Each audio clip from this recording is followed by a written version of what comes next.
মনের অজান্তেই আমি হাতের ময়লাটা, হাতের টিস্যুটা, হাতের প্লাস্টিকের প্যাকেটটা রাস্তার উপর ফেলে দিয়েছি, ড্রেনের উপর ফেলে দিয়েছি। আমাদেরকে এই ধরনের অভ্যাস পরিত্যাগ করতে হবে। আমাদের সবসময় সতর্ক থাকতে হবে। প্রয়োজনে আমাদের নিজেদের ময়লাটুকু আমরা আমাদের পকেটে ধরে রাখবো, কিন্তু রাস্তায় ফেলবো না। সেটার জন্য আমাদের দীর্ঘমেয়াদে আমাদের এই প্রাণপ্রিয় ঢাকা, আপনারা জানেন যে এই ঢাকা শহরে এখন নোংরা ময়লা আবর্জনা চারদিকে ছেয়ে গিয়েছে। আমরা আজকে এখানে এই কার্যক্রম করার মাধ্যমে আমাদের মূল উদ্দেশ্য, মূল লক্ষ্য হচ্ছে জনগণের মাঝে একটা সচেতনতা তৈরি করা।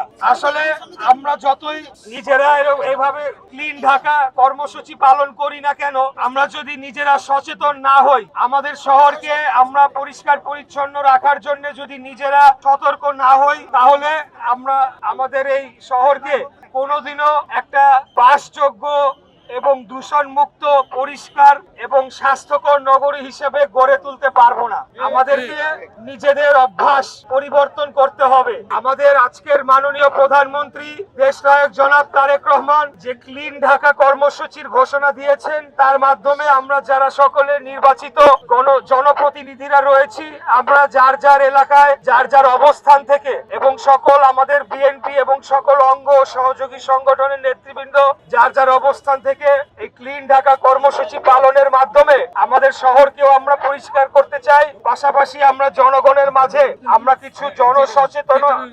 জনসচেতনতামূলক বার্তা ছড়িয়ে দিতে চাই। আমাদেরকে নিজেদের শহরের প্রতি নিজেদেরকে টেক কেয়ার করতে হবে। আমরা যখন অনেকেই দেশের বাইরে আমাদের যাওয়ার সুযোগ হয়েছে, দেশের বাইরে যখন যাই, প্রবাসী ভাইরা রয়েছে, ওই দেশে গিয়ে কিন্তু আমরা তখন ঠিকই সেই দেশের নিয়ম কানুন মেনে চলি। আমরা রাস্তাঘাট পরিষ্কার রাখি, রাস্তাঘাটে ময়লা আবর্জনা ফেলি না। আবার আমরাই যখন আমাদের নিজেদের দেশে আসি, তখন আমাদের অভ্যাস আমাদের পাল্টায় যায়। আমার নিজেরও বহুবার হয়েছে, মনের অজান্তেই আমি হাতের ময়লাটা, হাতের টিস্যুটা, হাতের প্লাস্টিকের প্যাকেটটা রাস্তার উপর ফেলে দিয়েছি, ড্রেনের উপর ফেলে দিয়েছি। আমাদেরকে এই ধরনের অভ্যাস পরিত্যাগ করতে হবে। আমাদেরকে নির্দিষ্ট স্থানে ময়লা আবর্জনা এগুলা ফেলার জন্য আমাদের সবসময় সতর্ক থাকতে হবে। প্রয়োজনে আমাদের নিজেদের ময়লাটুকু আমরা আমাদের পকেটে ধরে রাখবো, কিন্তু রাস্তায় ফেলবো না। সেটার জন্য আমাদের দীর্ঘমেয়াদে বর্জ্য ব্যবস্থাপনায় একটা পরিবর্তন আনারও প্রয়োজন রয়েছে বলে আমি মনে করি। সেজন্য আমাদের সরকারকেও আগামী দিনে উদ্যোগী ভূমিকা নিতে হবে এবং আমরা নিব ইনশাআল্লাহ।